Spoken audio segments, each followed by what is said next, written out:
here we are in postseason around the league. Brought to you episode by 1. the Muni Lot Report. Oh. Oh, yes, this is episode 1 here of the Around the League, and this is just a little thing we want to add to our arsenal here. And what a better way to? There's no better way to start it than with the NFL Super Wildcard weekend, and we got 6 games coming at you, and you got your first Monday night wildcard game, which is going to be pretty cool. The second season where we have an additional playoff spot. So instead of having the traditional 6, we're at 7, which is kind of cool. I think it worked out perfect. And a lot of teams that I expected to be in the wild card aren't in there. It's very weird. Like the Chargers, not seeing the Chargers in here. I had midway through the season, I was like, oh, this team's definitely gonna go.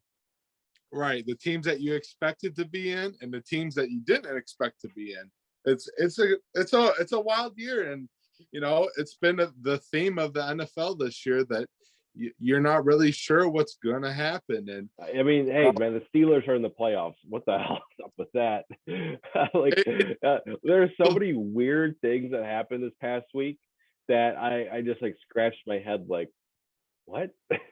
Yeah, what? I mean, the Jaguars had to do what they had to do against the Indianapolis Colts. All the Colts need to do is win. And all they had to do was win and get in, and that would have been it. Beat the worst team in the NFL. That's all you need to do.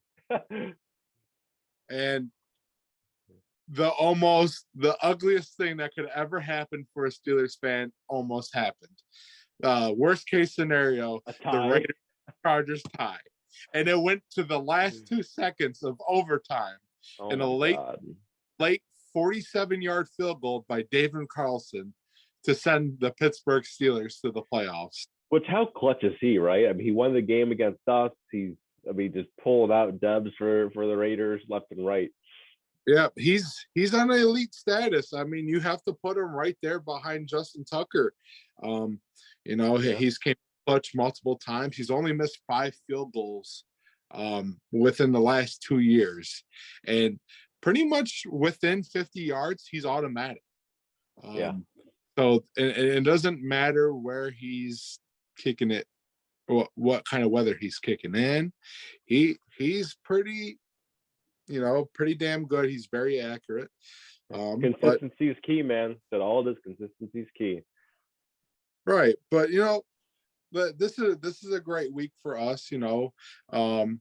This is our first episode, and we'd like to kick it off the right way. And we have a great schedule of games to really get this thing going. And it's really awesome how the seeds kind of fell in together, because there's not really a bad game this weekend. It starts Saturday, tomorrow.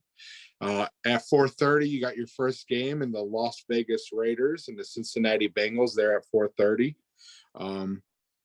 And then later on in the primetime slot on Saturday night at 8:15, you got New England at Buffalo. Sunday morning to kick off the day, you have Philadelphia at Tampa Bay at 1 o'clock. Then later on at 4:30, you got San Francisco at Dallas. And then your Sunday night game is the Pittsburgh Steelers at Kansas City. And then the first ever Monday night playoff game is Arizona at the Rams, and that's an 8:15 start. So a lot of good football to watch this week. And like I said, can't really say there's a bad game on this schedule. You could say, well, there's a couple underdogs, but between Philly and Tampa Bay and Pittsburgh and Kansas City, those are Kansas City and Tampa Bay are, you look in the beginning of the season and you go, well, these guys can't be beat. But now we're looking towards the end of the season. We're like, well, that injury list on both ends are pretty extensive, especially the Bucs, man. That A lot of people on IR still. Yeah, a lot of injuries. Both teams have been inconsistent throughout the season. And honestly, anything can happen. That's been the theme of the season, and I'm sure it's going to carry on throughout the postseason. Is Philly can easily go into Tampa Bay, and take them to the shed. It's happened before, man. The Tampa sometimes it's a weird thing. They're so consistent, and then they're just killing you, and then there's some games that you're just like, that's Tom Brady. Yeah, that's that's Gronk. That's that's the stacked defense. That's the stacked offense. And I'm like, I just don't see it. But then you're like, oh yeah, that is a team that just won the Super Bowl last year. It's a weird year, man. Weird year. All right. Well, let's get this thing going. We'll start with the first game here. Las Vegas and Cincinnati. Las Vegas had to. They got in a tight game on Sunday night, and it was probably, you could argue that was probably the best game of the year. Team between the Chargers and the Raiders, they could have easily just settled for the tie, but maybe the Raiders had other thoughts and say, hey, we're not going to Kansas City. We'd rather go play Cincinnati. And, the Raiders had a game with Cincinnati early on in the season that just didn't go their way. And maybe they really think they can go to Cincinnati and handle a very inconsistent Bengals team. Yes, they've been hot as of late. What else can you say about Joe Burrow? The last two games for the Bengals, Joe Burrow has just been awesome. He's throwing for about 971 yards and 8 touchdowns with 0 interceptions, and that's absolutely insane. That's a upper caliber, man. I have no words to describe that one. Right, but the last time they played the Raiders, Joe Burrow is only held to 148 yards, a touchdown, and he 92.3 QBR rating, which is, I wouldn't say it's pedestrian, but it's about an average night. And Crosby has the most quarterback pressures in the entire NFL this year. So, and right. under pressure, Joe Burrow has thrown a lot of interceptions this year. We'll see how that goes. Also, fun fact, I saw that the last time that Oakland, the Raiders won a playoff game was 19 years ago. The last time the Bengals won a playoff game, 31 years ago. Think about that. So both teams are trying to get a monkey off their back. Yeah, absolutely they are. It's 31 years though since their last playoff win. It's funny because the Bengals won the AFC North, back in 2015, and they've had years where they always go to the playoffs, but they have not won at all. So it's very interesting to see, and I'm gonna kind of be interested to see this one, man. But go for it. This game is really gonna have a making of a shootout here. I would say so. Between the two teams, they got some of the top-notch passing games in the league. Las Vegas comes in 6th in the league in passing, where they're averaging about 268 yards per game. And then Cincinnati's comes in right behind them in 7th, where they're at 259. So that really puts a twist on this game. I would say Cincinnati has the upper hand, where they have the better receiving core with Jamar Chase, Tyler Boyd, and T. Higgins. Yeah, I mean, they're not. Both teams, I gotta say, aren't consistent. And same thing I had said about Tampa Bay is sometimes I look at that, I'm like, is that the same team I saw last week? And then, so it is going to be really interesting. But I will say, I think for me personally, I think it's going to come down to just how they utilize their weapons.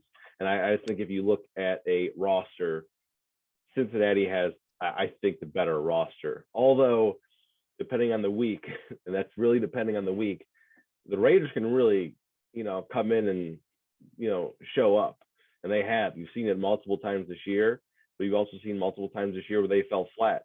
Now, they've had, obviously, a lot of issues this year, but to still see them make the playoffs is pretty incredible after their very rocky year that they've had. Right. And, I would say the key matchup is the obvious one is between the two quarterbacks. They might be playing each other. They're not on the same field at the same time, but it always comes down to who's got the better quarterback sometimes. And, we can give the edge to Joe Burrow. But I really wouldn't put away Derek Carr. His numbers haven't been great, but he throws in high volume. So most of their offense is based off the pass. And Josh Jacobs has really found new life later on in the season where they've had to run the ball. And the Raiders have found ways to be more physical in games. I think you saw perfect examples against the Colts, a game against the Browns, and even this past Sunday night against the Chargers. Sometimes they just get the job done, and that's all that really matters. Right. But you look at the other side of the ball, and you have Joe Burrow and the trio. And I think one of the most overlooked players in the NFL in Joe Mixon. I think he's really going to be, a real player to watch. In the last outing against the Raiders, he went for 143 and a touchdown. And that's pretty big, considering where the Raiders are at as a rush defense. But both of these quarterbacks are going up against weak pass defenses. Cincinnati's ranked 29th in the league against the pass. And the Raiders have been quite mediocre throughout the season. They're about 24th in the league. So not much better than Cincinnati, but just a little bit. But what they are good at is they're good at defending the deep ball, which is basically Cincinnati's number one threat at this point. They really hold teams down to yards per catch, which is, you can allow them to make the play, but as long as you keep them in front of them, it's a big deal. So I think that this Las Vegas defense is really going to rely on the secondary to buy some time for that front four, which has been top notch, I would say, between Yannick Ngakoue, Max Crosby, Jonathan Hankins, who's questionable. We're not quite sure yet. But they can potentially be able to shut down this high-powered Cincinnati offense. But moving forward, Joe Burrow has been coming off these great games, but late in the game against Kansas City, he suffered a little bit of a knee injury. We don't know how severe it is. It did put him in somewhat kind of pain. He had to sit out the last game, whether to rest it or it actually could have been a problem. We'll find out tomorrow whether it was a big factor or not. But that's something to keep your eyes out on. And then here in Derek Carr, he's prone to throw a lot of picks. But like I said earlier, he throws in a high volume. So when you throw the ball a lot, you're going to be prone to throwing a lot of picks. And that just happens when you're in that kind of offense. Yeah. And with Derek Carr, statistically, he is a top 10 quarterback this year. So he's good. I think he's a very underrated quarterback. And I think he's a big playmaker. And I think when push comes to shove, I mean, he can really, show you what's up sometimes because that he's got an arm. He's athletic, and when the dude can actually run, although he doesn't do that all that much, the dude's athletic. The dude can make plays, and I mean, he's a good quarterback. And statistically, I think he's eighth.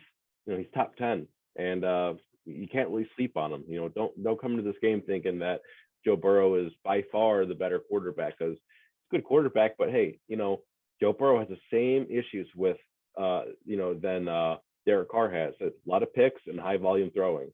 And I think these quarterbacks are more similar than most people think. Yeah. Just a couple more things to add. How I was talking about how the secondary needs to help the Las Vegas secondary needs to help out their front four. Well, it goes up against a very weak offensive line in Cincinnati that's given up the most sacks throughout the whole entire season, 51. And they had the most sacks last year, I believe, too. Right. So. The Raiders have been one of the top teams in pressuring the quarterback, so that could really play a big factor in this game. And another key thing to watch here is how many turnovers there will be. A problem for the Raiders this year is turnovers, and when it comes to turnover differential, they're at -9, which is towards the bottom of the league. That's not good. And Cincinnati is about even at 0. So, Lord taketh away, he also gives, whatever you want to say. So it could go either way there. Prediction for this game. Well, I think you have to. I got a whole paragraph written on why I'm going with this. Okay. But on paper, you would have to say Cincinnati, but my gut is really telling me to go with the Raiders. Okay.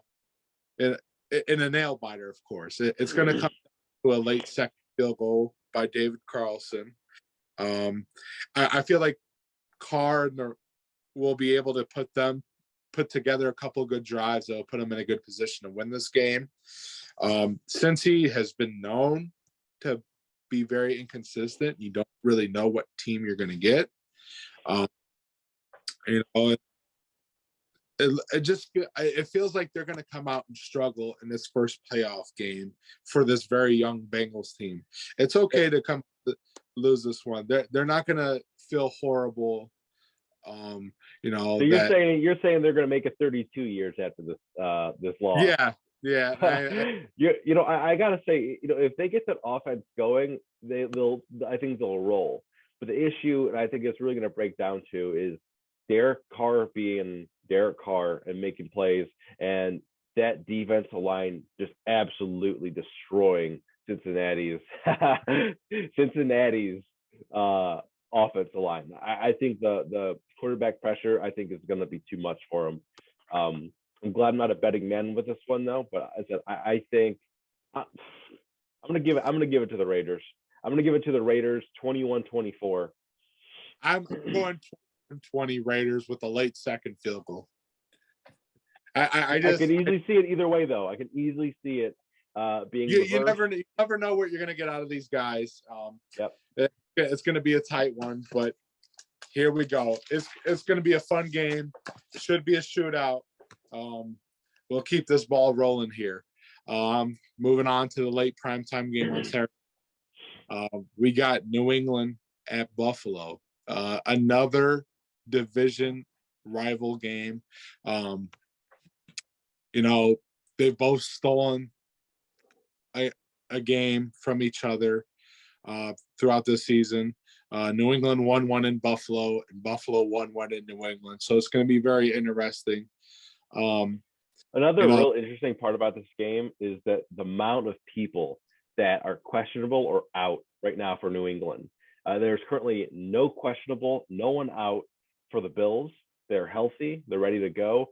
And I mean, if I can read off some key people on this list, man, for the Patriots, I mean, it's absolutely crazy, man. You're looking at, I mean, their kicker is out.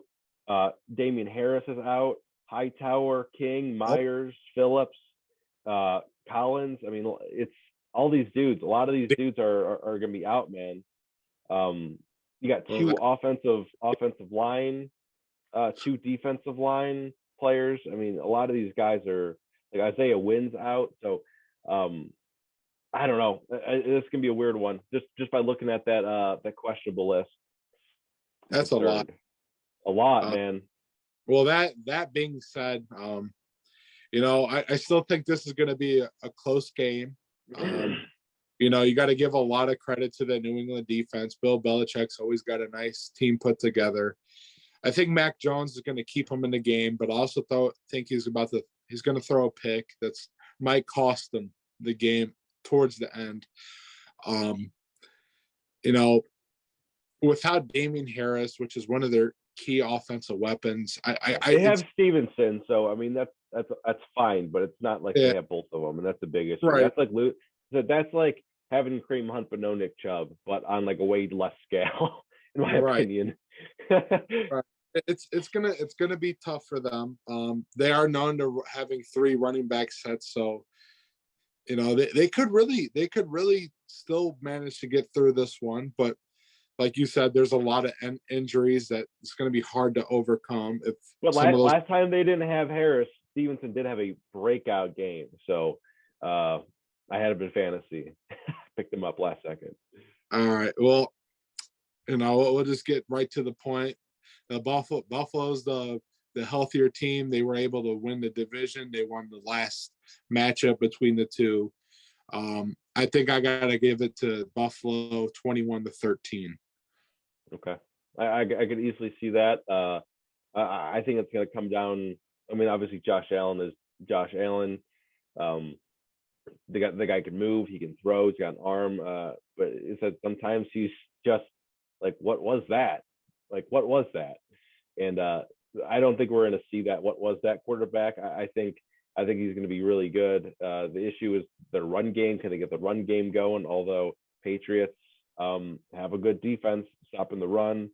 I think it really comes down to I think Mac Jones is obviously a really young guy, a really young quarterback, and being first of all in the NFL, first year in the NFL, but also your first playoff game, which is incredible to see. I think he's not going to be able to pull this one out, just because I think when you're going against the best teams and the pressure is really on, we'll see how he plays. But I have more confidence. Josh Allen, obviously, the Bills defense is also a very good defense. It's one of the best defenses in the entire league. So I'm going to have to go Bills here.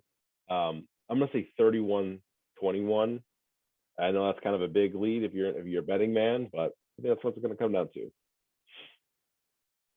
All right. Well, going on to Sunday morning, nice bright and early 1:00 game. You got the Philadelphia Eagles at Tampa Bay. Like we said earlier, that NFL has been weird this year, and are always prone to upsets. And with Tampa Bay being, inconsistent, it's. I think we just got to get to the point here. It's really hard to bet against Tampa Tom. This late in the season, anytime in the postseason, you can't really bet against the man. Although he has no run game. Right. Ronald Jones is out. That's another plot twist. Yeah. I still think this Tampa Bay team is just too much for this Eagles team to handle. I'm sorry, Phil, if you're watching this, you can give me shit later, but I'm going to make this one quick. It's going to be a very small scoring game. Tampa Bay's playing uphill, but I still think they got more talent. So I'm going to go Tampa Bay 17-14. I'm going to go an upset here. One of the best running teams currently in the NFL is relatively healthy. For the most part, if anything happens in this next day, but I don't know, man. The Eagles, I can't really discount them this year. They've been playing some good football. Really interesting football. I'll put it that way. Interesting football. They're not afraid to kind of push the pace, but also just like try new and creative ways to move the ball. And I could see that being such a big key factor against a defense that's pretty beat up at the moment, and a team in general that's pretty beat up. And I weirdly think that this could be one of those games where Tampa's just isn't looking like Tampa. And so I'm gonna go an upset here, man. I'm gonna go 13-10. Close game, low scoring game. I don't know. I'll probably be wrong on this one, but hey, if I'm not and I'm right, what's up? All right. Well, now we got the 4:30 game here. You got San Francisco at Dallas. I honestly believe this might be the best game of the weekend. They got it down as the game of the week, so I'm sure Joe Buck and Troy Aikman are going to be on the call. You got the 4 and 5 seed going at it. Kind of both have similar styles of play. A lot of hand it off, roll into play action. Dallas probably has the more high-powered offense here. And Jimmy G and the 49ers have really put together some good offensive performances. Yep. But I think what's to really watch here is the defenses on both sides. San Francisco has been a very solid defense for the last couple of years, but the Dallas Cowboys have really been able to turn it around with an addition like Micah Parsons. They look like a different team from last year. It's truly day and night. Yeah. Granted, Dak Prescott got hurt last year, and that probably changed the whole pace of the season for them. They were on the field a lot last year. Yeah. But this defense, it truly is night and day. Trayvon Diggs has been you could say the best corner in the league to this point. No offense to Jalen. Interception wise, yeah. Though, but he also gives up a ton of yards. When you're close to 20 interceptions, that's pretty damn good. I mean, it's amazing. It's amazing. Yeah. It doesn't happen often. So this team is really turned into something special where they're pretty stout on both sides of the ball. They can get very physical, and I truly would not be surprised if they found a way into the Super Bowl. I could see it easily happening, and on top of you're seeing actually for the first time, I think in a while, you're seeing good running back play from Zeke. Dak is playing top tier. Healthy offense this year. What's that? They say he's got a healthy offensive line this year. Yeah, finally. I think the Cowboys in general have such a stacked receiving core, and they have a good set of running backs. Pollard really came out this year and really showed up. Their defense obviously playing really good. As I feel like it's a completely different team from last year, or a different defense from last year. And I really think that comes down to Dan Quinn. Dan Quinn has done an amazing job here after coming in after being head coach of the Falcons, and it just shows you his knowledge and what he's been able to do in just a single off season. Right. But I do think the 49ers are one of those teams where you can never discount, even when they just don't have the best or they don't have the best team, or they don't have the most stacked team. But in my opinion, man, this team is really good, underrated. I mean, they just beat the Rams. And I think, Deebo Samuel is on such a new tier after this year. The dude can run the ball, catch the ball. I mean, he is so lightning quick. I mean, the dude he's a top receiver, no doubt in my mind. He's one of the best receivers in the entire NFL. Outside of that, though, I think there are a lot of issues that I can see sparking up. But I think it really depends on how much, and I think obviously they're underutilized and really rely on George Kittle and Deebo Samuel. But it's one of those things, in my personal opinion, that is like, will Jimmy Garoppolo show up? And I think that's what's going to come down to, because you have Nick Bosa and a stud defense. No one's hurt. There's no questionables on the list at this moment for either team. So, you're getting the best of both teams. There's no way around it. Win or lose, there's no one to blame but yourself. So it's going to be an interesting game. I'm going to go Cowboys here too, just because I think they have a higher chance of even just rolling through even to the Super Bowl. I could totally see that happening. I'm going to go Cowboys. I think it's going to be relatively close, though. I'm going to go 17-24 Cowboys. I'm going 28-20 Cowboys. 28-20 what? 28-25. Interesting. Have you seen Uh, like a list of like how they've been outbeating their opponents the last like 6 weeks? The numbers are crazy. How many points they score compared to how much the other team scores. It's like it's crazy how well they've been doing. So I think they've really kicked it up to gear the perfect time. So Cowboys, man. all right. Well, here we are. We move on to this next game. It's the Sunday night game. We were supposed to have a new addition to the show today. Fortunately, he could not make it because of work, and this was his homework here. He is a Steelers fan, a former partner on a show from Redline Radio, the Talk, Mr. Tyler Hofstetter, and he sent us a group chat, a text in our group chat this week. How shocked would you guys be if he picked the Steelers to win against Kansas City? And honestly, I would not be shocked if he did.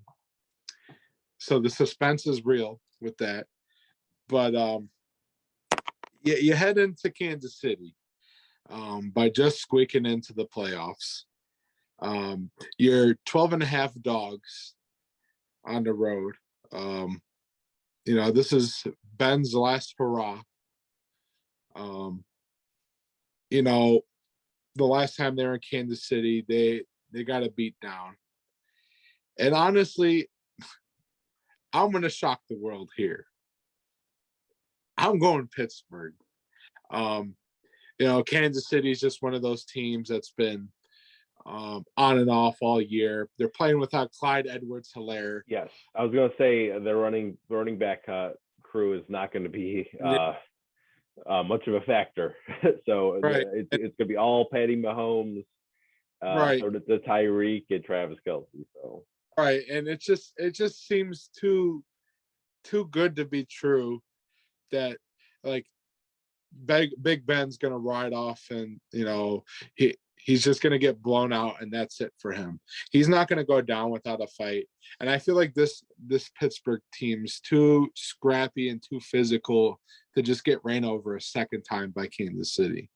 They're one of the better teams against in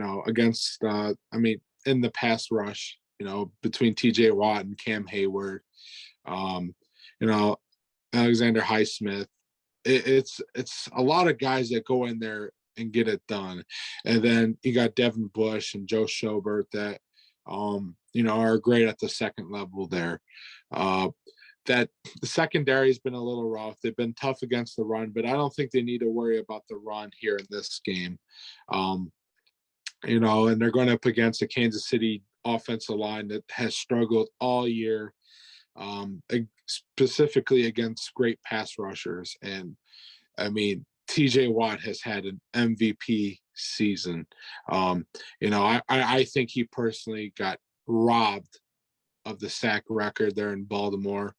So really, it's really going to be a tough one. It's going to come down to how many stops they can get. Can they get in Pat Mahomes' head, force him to make bad throws? And they got to keep it a very close game, a very small scoring game. This cannot be a shootout because they're not going to win it. So I'm going to go 16 Ben to 10. Ben is the lowest rated quarterback in the entire playoffs, by the way. I just want to throw that out there. Lowest rated quarterback. I just feel like in the regular season, things are different. Playoffs, especially this game, Ben's going to try to play the best game he possibly can. I'm going to go 16-10 Pittsburgh. Ugh. It's coming out of my mouth like that. I can't believe I'm doing it, but I am. I think just to spite that, I'm going to go a blowout here with Kansas City. Just not even with no running back game, really. I'm going to go 31-10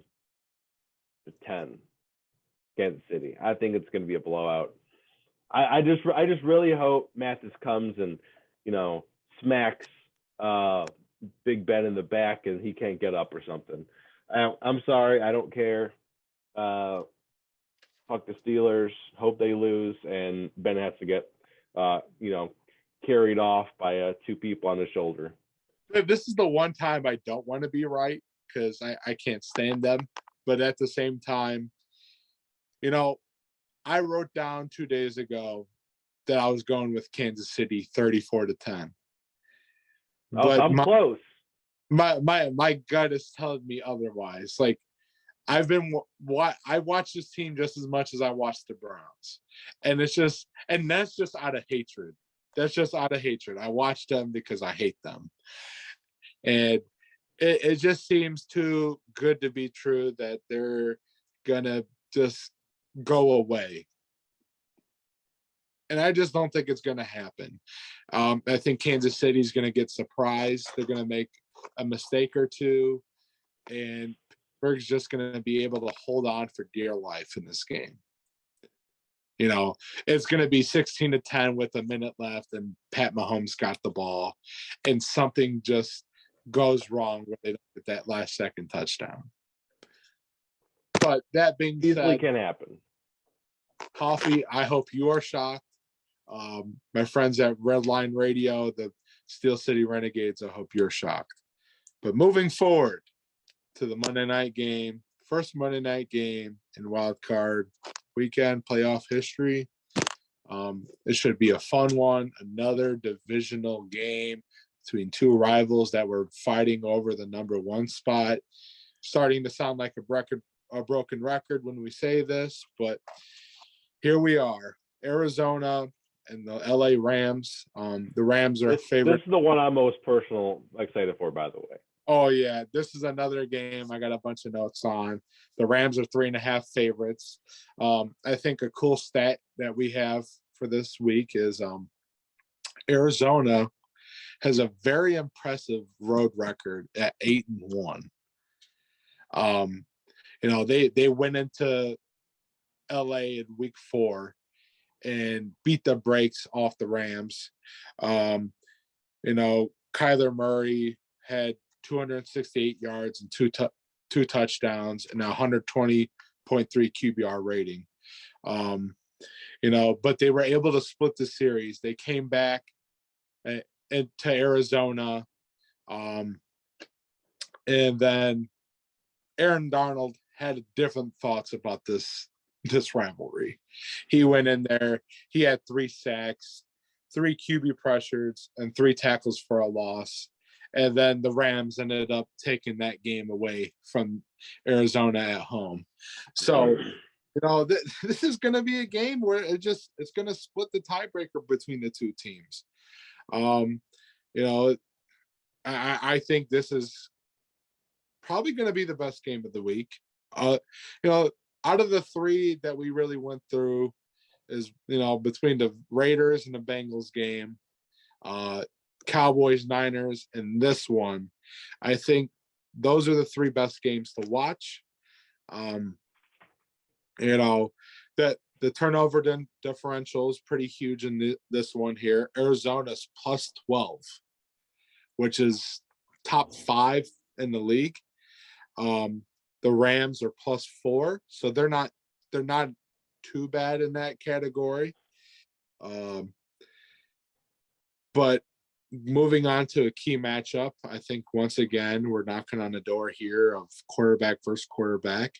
You got Matthew Stafford that hasn't had luck in the playoffs, but he was also with the Lions, so this is his chance to redeem his career. And he hasn't been a fluke. He's been putting up great numbers this year. He's had 41 touchdowns, but has been very prone to throwing picks. He's got 17, which is the most in the NFL. 102.9 QBR rating. When Stafford's QBR rating is 100 plus, the Rams are 9-0. When he's under 100, they're 3-5. To just go by that same stat, when the Cardinals have Kyler Murray going 100 plus in QBR rating, Arizona's 8-0. but when he's on that 100 mark, they're 1-5. So that's a big difference. But back to Stafford, he's had 8 interceptions in the last 3 games. Carries the most picks in the league. But this Arizona team has been very, very inconsistent. Kyler Murray was sacked 5 times last week against Seattle, a team that's been very mediocre in the pass rush. Their run game has been very inconsistent as well. So what I really think it comes down to is the pass defense in this one. Arizona holds teams to about 93.5 QBR rating on average, which is 19th in the league. And then you look at the Rams, where they let quarterbacks on average at 82.8, which is 5th in the league. But then they flip-flop when it comes to yards per attempt. The Rams are 21st, where it's 7.2 per attempt.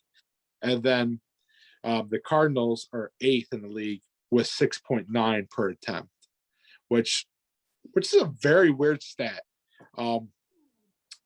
But I think the key guys on the Rams defense, because the secondary should be able to buy time with Jalen Ramsey, but it's hard to not look at this Rams front with Leonard Floyd, Von Miller, and Aaron Donald and not say that they're going to win this game. I've been saying for years that Aaron Donald is hands down the best player in the NFL, and I still think that. It's a guy that you can double team, triple team, do whatever to him. He's going to find a way to sack your quarterback, or it'll cost you the game in any way, whether it's not a sack, a forced fumble, a tackle for a loss, or even forcing a bad throw. He's going to find a way to wreck your game. And this Arizona offensive line has been shaky at best. And then to just go by, X factors in this game, you could say he's the best receiver in the game at the moment. And it's hard not to say anyone else but Cooper Kupp. This is something that Arizona does not have when they lose DeAndre Hopkins, although they have AJ Green, who's been playing very good this year, Christian Kirk, who has taken over the number 1 role for the Cardinals. But Cooper Kupp is just a guy that's just been unreal this season. 145 catches, 1,947 yards, 16 touchdowns. He leads the league in all 3 categories, which is insane. He's only had 1 game under 90 yards, but he's the difference maker. And I think in this game, in the first game that they lost against the Cardinals, he was 5 receptions for only 64 yards. Kind of weird that was the only game he went under 90 yards. But in week 14, he had other thoughts. Was the true difference maker in that game, and I think he'll be the difference maker in this game. He had 13 receptions, 123 yards, and a touchdown. It's hard to say that he's not going to be the X factor in this one. That's because what he's been able to do throughout the whole entire season. It's going to be hard to hold him down to those numbers again. So I think unless you got something else to add, I think we should head right into the predictions. Yeah, I mean, all I got to say is these are kind of similar to the Raiders-Cincinnati game, how I feel, where both these teams, when they're on, but I've seen both these teams play really bad at certain points. And and they're not as consistent and not as much as a lot of other teams. But both these teams play games where I don't understand how they play not great. And then they go on like a spree where they're just absolutely amazing. But I think very similar to kind of you. I mean, that defensive line is just so stacked. The secondary is nasty for the Rams. But the Cardinals got a really good defense as well. And I think, like a lot of these guys, I mean, Budda Baker is a stud. And I think a lot of these guys, Chandler Jones, a lot of those guys on that defense, you can't sleep on either. So I can see both sides giving a lot of issues to the opposing quarterback, although I think the Rams do have that edge. Offensively, Kyler Murray can make magic happen, man. James Conner has had an outstanding year, and he's been a big X factor for them. But it said that loss of DeAndre Hopkins really puts them in a tight situation, not having that true number one receiver. And AJ Green's good, but AJ Green's also quite older AJ Green, that you'd want. So D-Hop not being in is been, you've seen a big gap in that offense missing since he's been out.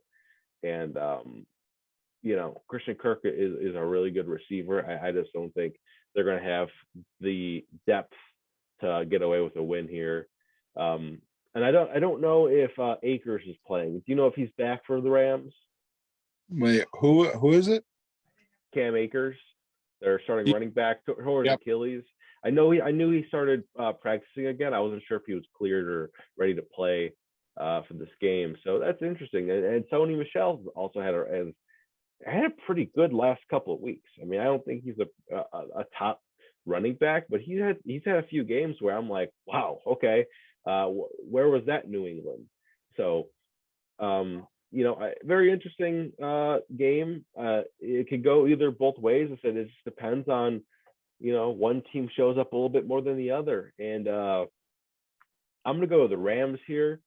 I'm gonna go 21-28,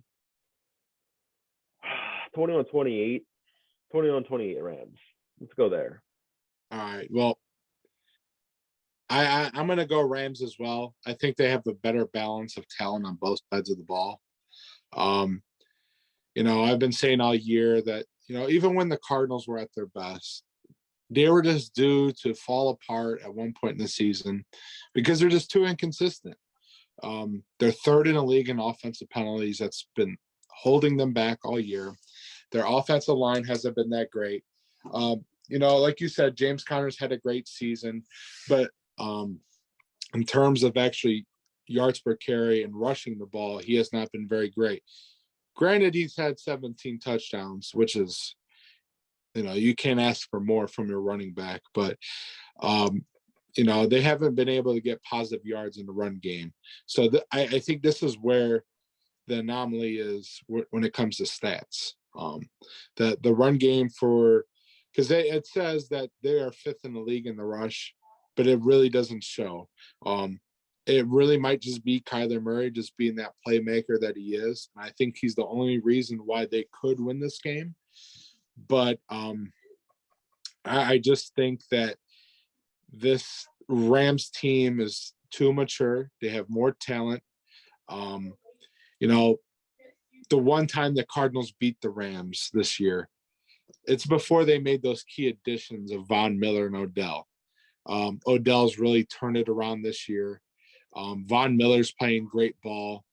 He's still one of the elite pass rushers in the league, just to add to Leonard Floyd and Aaron Donald.